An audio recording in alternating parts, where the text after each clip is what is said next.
What is up, guys? It's your boy, a big ass truck sitting in the middle of nowhere.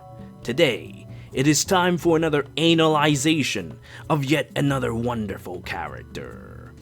So the topic today is Legendary Marth, and the legendary banner he is in. Right smack dab in the middle of Choose Your Legends 2. His appearance in this game is a big deal to all, and finally closed a chapter of him being ignored by intelligence systems. He is an extremely stacked unit with a ton of strengths. But Mars! I'm still not gonna summon for you! I have a contract! A contract with a certain dark porcupine princess. But anyway, where to begin with him? Let's see. First, let's take a look at his sword. Aside from the basic dragon slaying feature, the Exalted Falchion is a powerful sword that gets a base +3 speed and grants a bonus to attack, speed, defense, and resistance during combat based on the current bonus on each of his stats. Each stat bonus are calculated separately. So what this means is that if Marth is in a tactics team like with say, Titania, who's totally awesome with her triple tactics and people are sleeping on her and her draconic poaxe for no goddamn reason, plus another tactics person, he would end up with +6 to all stats. And thanks to his in-combat bonus, he'll essentially have +12 to all stats. An incredibly powerful buff. Now, who does this remind you of? Oh yes, it's practically the same bonus as Eureka's Sieglind. Except rather than being influenced by other allies' bonuses, he merely takes on the bonuses he had on himself and replicate it as in-combat buffs. However, such tricks does open him to getting panic ploy, or simply getting panicked by a panic plus from the Demon Maria, or a monstrous ball.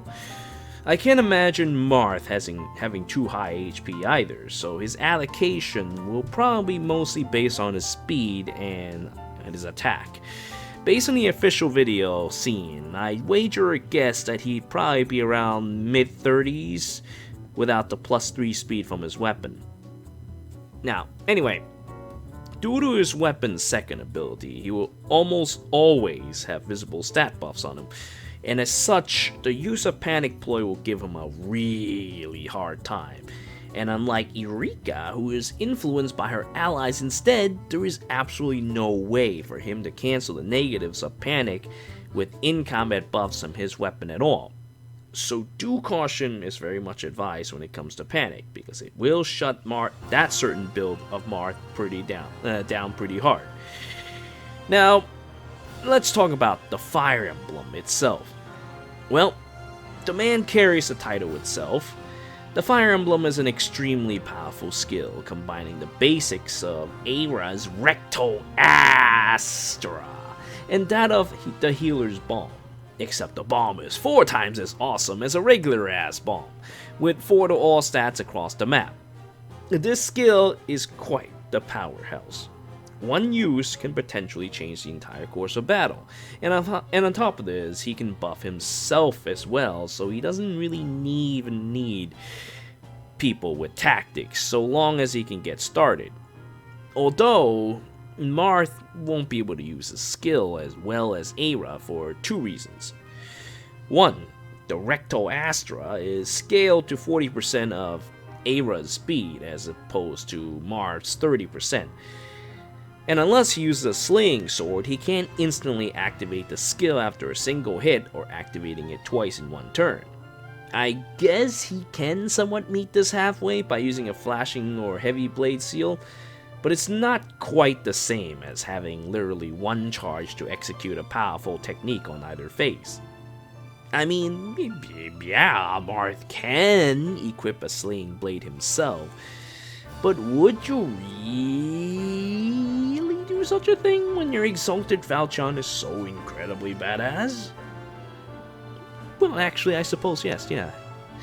If I suddenly want him to spam 4 to all stats across the map for whatever reason, this works pretty well on maps such as Celica's Mountain of Doom map, where your team gets separated into 2 smaller groups, or the battle against Berkut, where your guys are all over the place. Or, of course, rival domains and Grand Conquest. I suppose another option he could take is he could also equip an Armor Smasher to deal with tier 20, 21 threats on top of the dragons that he specializes in. In general, +4 to all stats is strong in certain circumstances, like, the maps that we just talked about, like separate maps or rival domains, but otherwise one should treat this skill as a weaker version of Recto Astra. Visible buffs are just kinda Alright, as for his A slot, he gets the attack and speed bond because, Mars likes his bonds, and attack and speed is definitely around his alley. He benefits well from a standard attack speed of Trinity of skills, and of course Fury, but if you end up using the +12 to all stats with the weapon, I think Distant Counter or Death Blow 4 will probably be much more solid choices in terms of getting shit done. +12 to all and +12 to speed is just highly excessive in most cases. You can probably even run plus attack with him and get away with it. Next up is Marth's B slot, the Binding Shield. Now, this is a disgusting tool that defines Legendary Marth. A big fuck you to all the dragons in the world. A dragon breaker on top of a dragon sweep. Marth will manhandle any dragons in this game as long as he gets a drop on them. Of course, of note about the dragon breaker is that it also cancels skills like Murph's Great Flames completely. So in doing so, Marth can also use his much greater speed to deal with her. And even if Marth were to get attacked, so long as they don't one-shot him, which is actually kind of hard to do in most cases, then Marth will put an end to them on a counterattack. However, this thing does suffer from what I call hard counteritis, in which, well, it's completely situational. Like how, in Yu-Gi-Oh! When you play, certain cards, like White Hole to counter Dark Hole. It will counter it completely, but it only has one use. So, it's like this.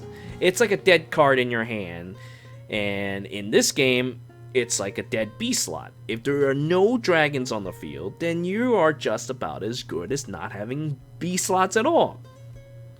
Alright, it's like calling the Ghostbusters to deal with demons like Maria, and umpires to deal with vampires like Delphia.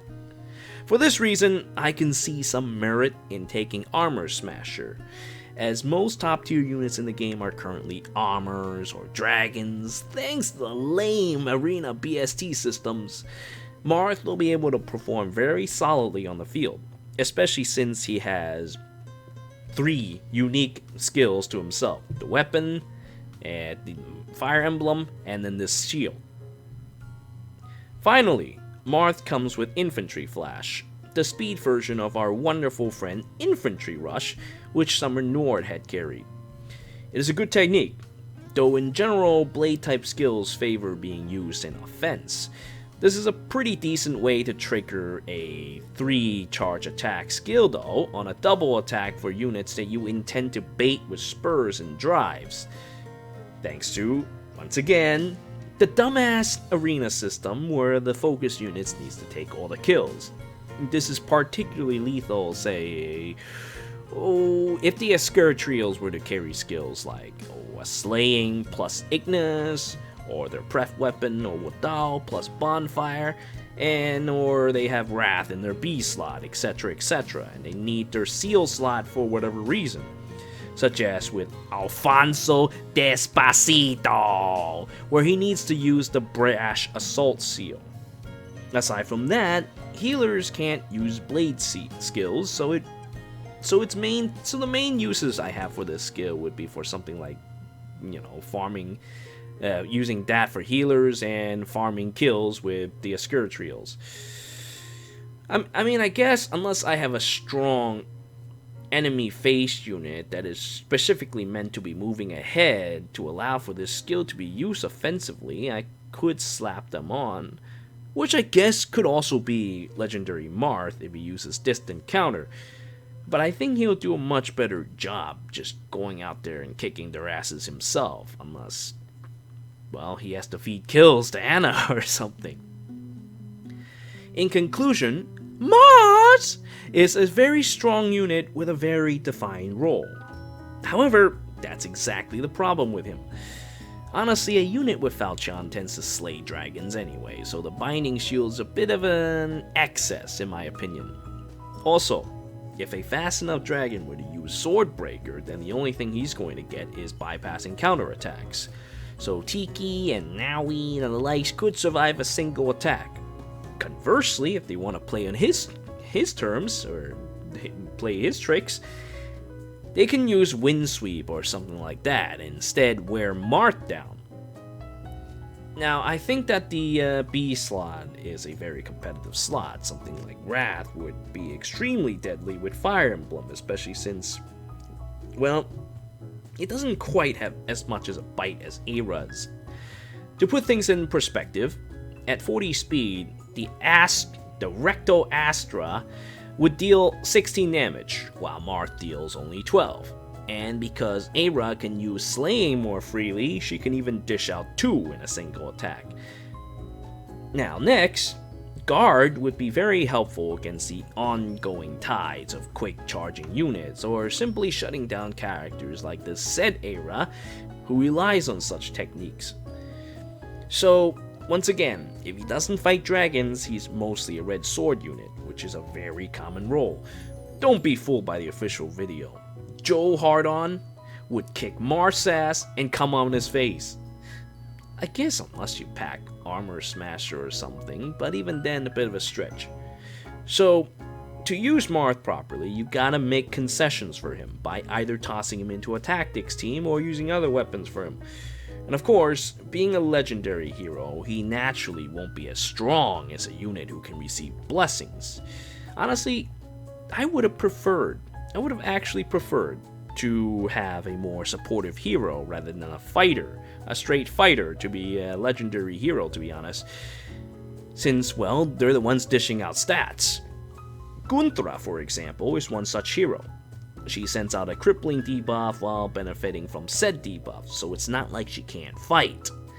On top of all this, since she gives resistance blessings, her allies could deploy much easier as well, further snowballing this debuff option and making her deal chunks of damage with Blizzard. Now, while I do like the Fire Emblem as a supportive option, I think it'd be much stronger if we have more regular situations where a larger map is being used rather than tying it down to just rival domains and grand conquests and in certain situations where your units get separated. Therefore, while I do like Marth, I actually don't think he would change the meta that much. Since he's a bit harder to pull and tends to be really focused, I mean, sure, yeah, he'll put the fear of God to free-to-plays who rely way too much on enemy-faced dragons, sure. But ultimately, he is yet another red sword who slays dragons. Alright, now that we've covered him as a unit, let's talk quickly about the banner itself and we'll wrap things up from there. So for red, we have Marth, Reinhardt, and Lean Cuisine. Red is a fairly stacked color. Reinhardt is a pretty damn strong unit, but isn't all that great as a fodder. While in contrast, Dancing Nino is a dancer with a nice sword to pass around. The Safeguard is a very fun tool for characters like Hinata or Selena Miku. Now, all the units here are fairly desirable, so you can't really make a wrong choice here, although their general use tends to decline if you already have tons of other good sword units already. For blue, we have Fjorm, Nephany, and Brave Lucina. Fjorm and Brave Lucina can pass on drives and perhaps her shield pulse, but they're better kept as units, especially Fjorm, who is oftentimes in the Askir trio. Well, I guess can't quite call them a Askir trio now that she's part of the program. But anyway, she's regularly used in the arena, so she's a very, very worthwhile character to invest on. Nephany is great fodder for both attacks and and speed and wrath. Once again, a pretty stacked color, with desirable units though, mostly for infantry use.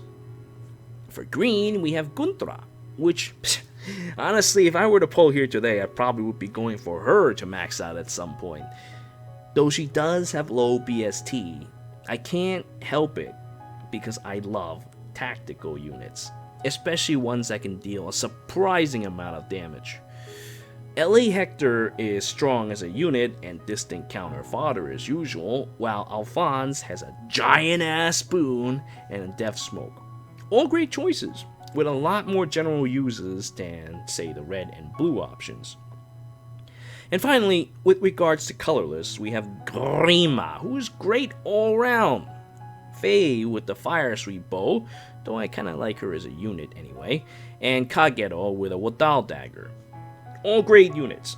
Grima is back, of course, for the last millionth time, while the other two carry specialized tools for their specialized classes.